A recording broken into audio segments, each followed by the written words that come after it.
भारत में जो बाबा साहब के नाम से संगठन चल रहे हैं, उन्होंने बाबा साहब को तो माना है, लेकिन बाबा साहब की बात को नहीं माना है।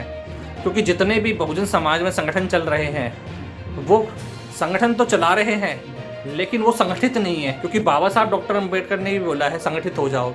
मेरा मानना यह है कि अगर संगठन आप बनाएं, उसे 365 दिन तक काम करें उस पर। ये नहीं कि सिर्फ 14 अप्रैल आई, आपने अम्बेडकर जयंती मना ली और काम खत्म, अगले साल फिर मनाएंगे। ये गलत है। आप संगठन में रहिए और जिस संगठन में काम कर रहे हैं अब अच्छी तरह काम करिए और 365 दिन सामाजिक काम करिए, तभी आपका समाज का भला कर सकते हैं। आप ये सोचें कि आप एक दिन काम करके समाज का भला कर देंगे, या बाबा साहब के भक्त मत बनिए, बाबा साहब के अनुयायी बनिए।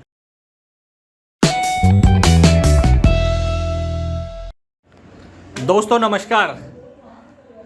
इस वक्त हम मौजूद हैं फरीदाबाद में और हमारे सामने डॉक्टर साहब बैठे हैं। डॉक्टर साहब पहले अपना परिचय दीजिए।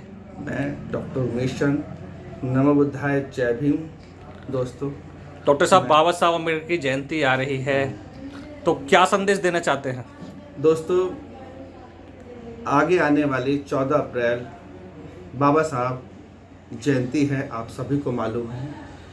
यह देश की सबसे बड़ी जयंती है, जिसमें हर इंसान, दबा कुचला इंसान बड़े हर्षोल्लास से मनाता है बाबा साहब की जयंती, और बाबा साहब को नमन करता है और खुश होता है कि आज के दिन बाबा साहब, जो पूरे देश के मसीहा हैं, जिन्होंने देश को एक प्रगतिशील संविधान दिया और देश को इस मुकाम पे पहुंचाया कि आज हमारा देश प्रगतिशील देशों में गिना जाता है, उन्हीं की बदौलत आज उन महापुरुष का जन्मदिन है।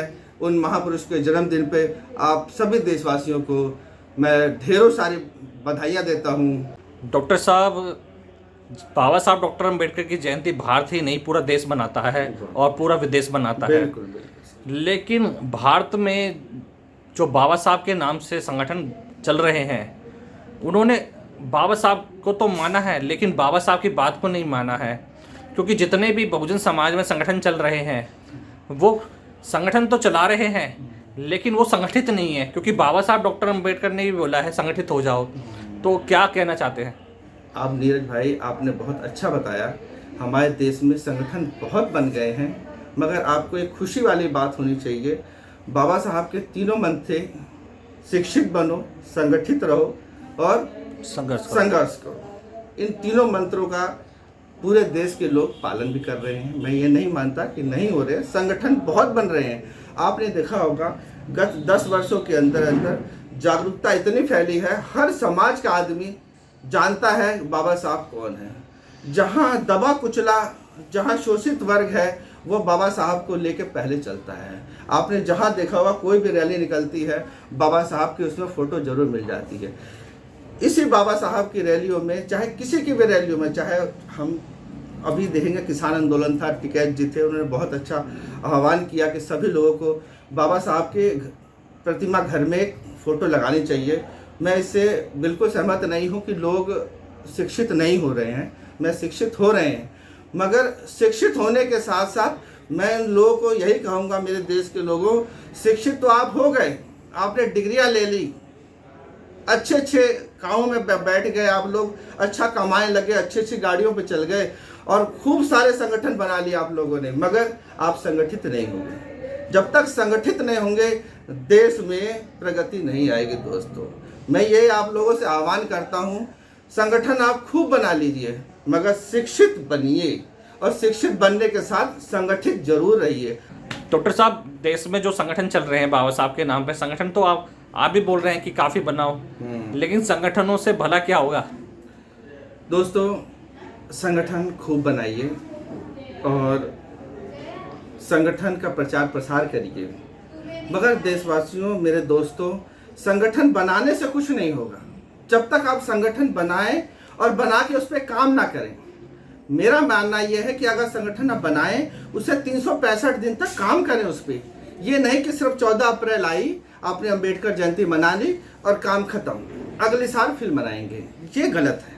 आप संगठन में रहिए और जिस संगठन में काम कर रहे हैं अब अच्छी तरह काम करिए और 365 दिन सामाजिक काम करिए, तभी आपका समाज का भला कर सकते हैं। आप ये सोचें कि आप एक दिन काम करके समाज का भला कर देंगे, या बाबा साहब के भक्त मत बनिए, बाबा साहब के अनुयायी बनिए।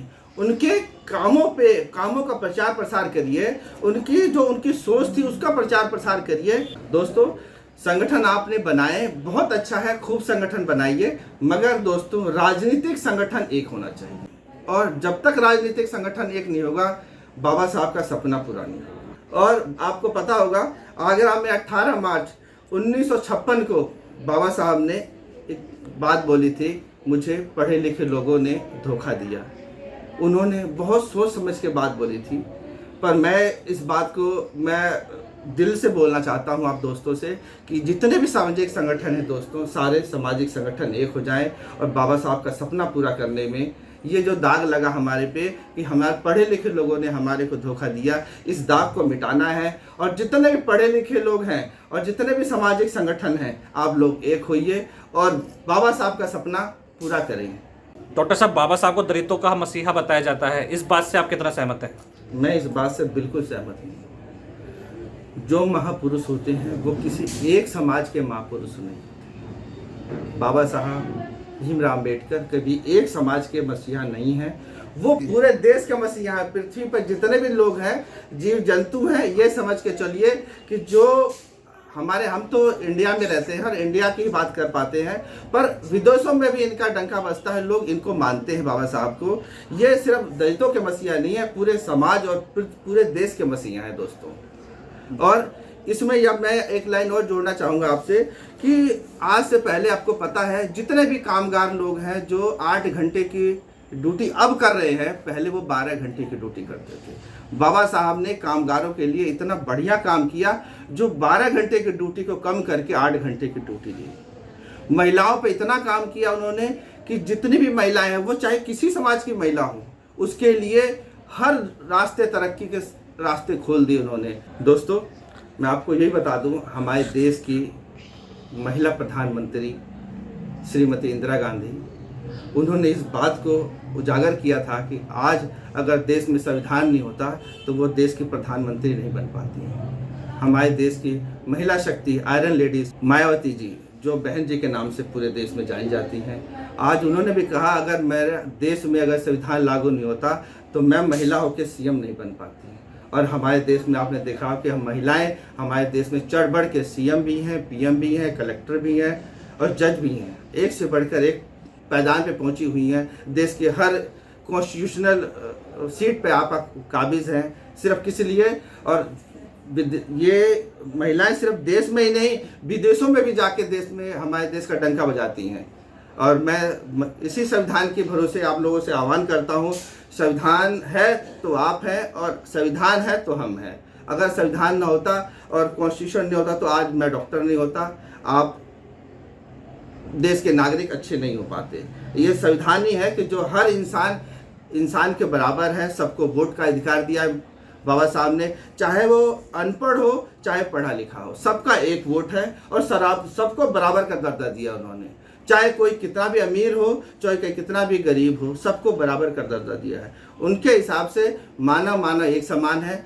जो भी इंसान है, चाहे वो पढ़ा लिखा है चाहे अनपढ़ है, सबकी भागीदारी देश के पीएम, सीएम या हर एक ऊंची पोस्ट के लिए बराबर भागीदारी है। और बराबर आपको मौका दिया है, आप कुछ भी अपनी कलम से अपने देश की तस्दीर लिख सकते हैं, अपनी तकदीर लिख सकते हैं। दोस्तों, मैं देशवासियों से यही अपील करता हूँ, हमारे देशवासियों, आप लोग मिल के रहें और मिल के बाबा साहब का जन्मदिन मनाएं। जय भीम, नमो बुद्धाय।